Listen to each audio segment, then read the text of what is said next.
10 seconds.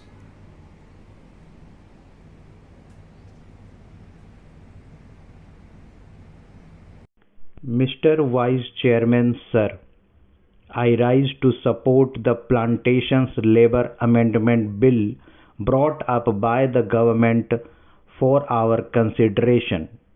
Sir, the sad plight of millions of toiling people who sweat on various plantations in the country to earn valuable foreign exchange for us is really too much to be expressed in words. These workers live and work in most inhuman and pitiable conditions. These plantations include tea, coffee, cinchona, rubber, etc. And as we know, tea alone is one of the major foreign exchange earners of our country.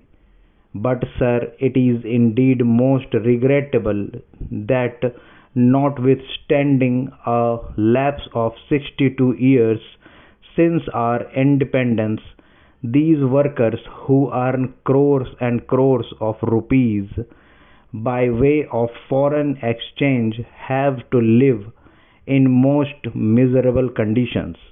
They live in houses that are most insecure and collapse frequently.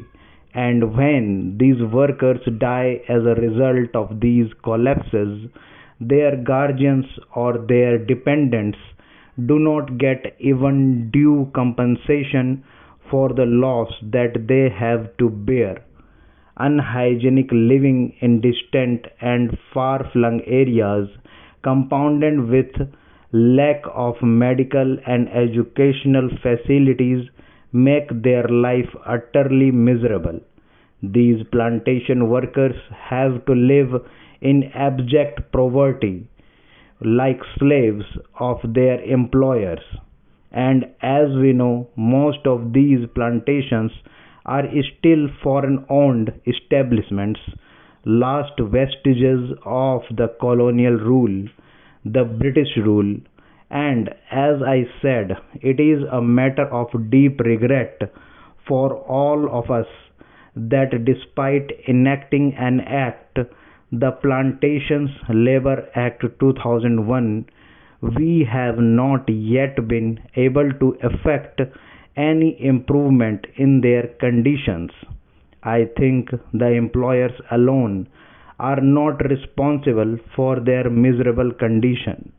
We are also as much responsible as they are, because although we could enforce the enactment and we could improve their conditions much earlier, we have failed in doing so. Sir, on the 9th May 2003, this House, the Rajya Sabha, decided that a joint committee should be appointed to look into the desired amendment and put up a draft as early as possible for our consideration.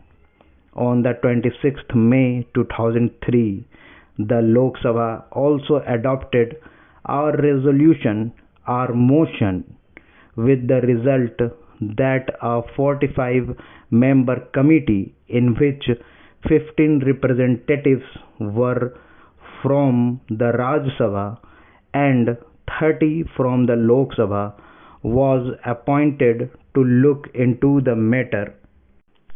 This committee was to submit its report on the first day of the 15th session of the Rajya Sabha, that was in 2003.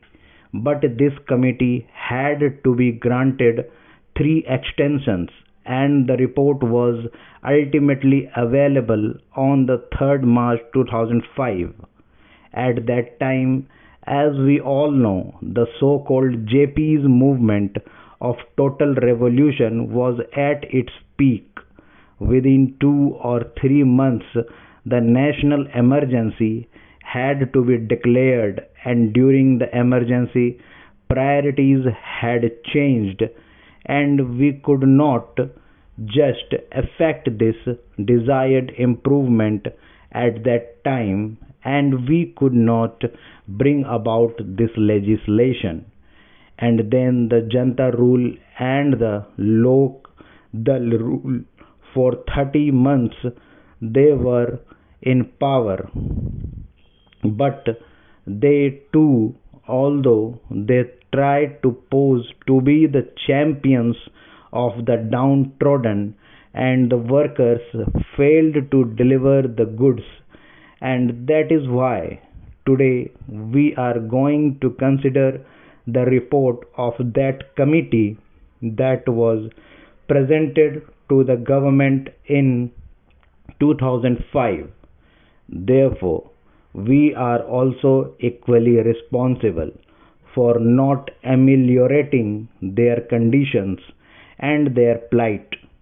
The committee had to consider 120 memoranda giving views and suggestions from various unions and associations, and 59 witnesses appeared before the committee, and that committee itself came to the conclusion that in various areas even the barest minimum facilities, such as arrangement for supply of wholesome drinking water, latrines, urinals, provision of qualified doctors, had not been provided, though these amenities are a must under the Act.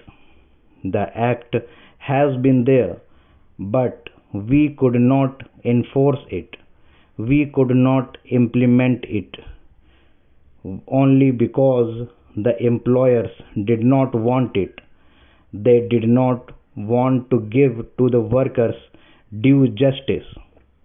Inadequacy of punishments that are awarded under the Act is one of the main impediments standing in the way of implementation of various welfare measures.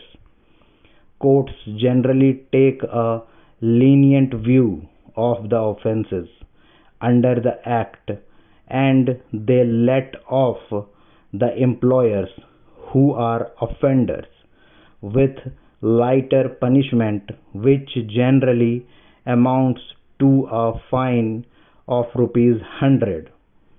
So the committee suggested amendment to section 36 of the Act.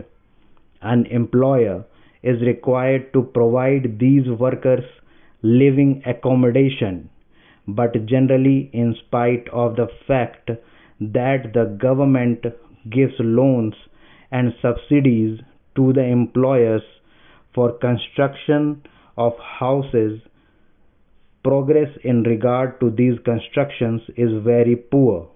As I said earlier, very unhygienic and insecure houses are there where these people have to live. Even compensation to the workers in the event of house collapse is not given.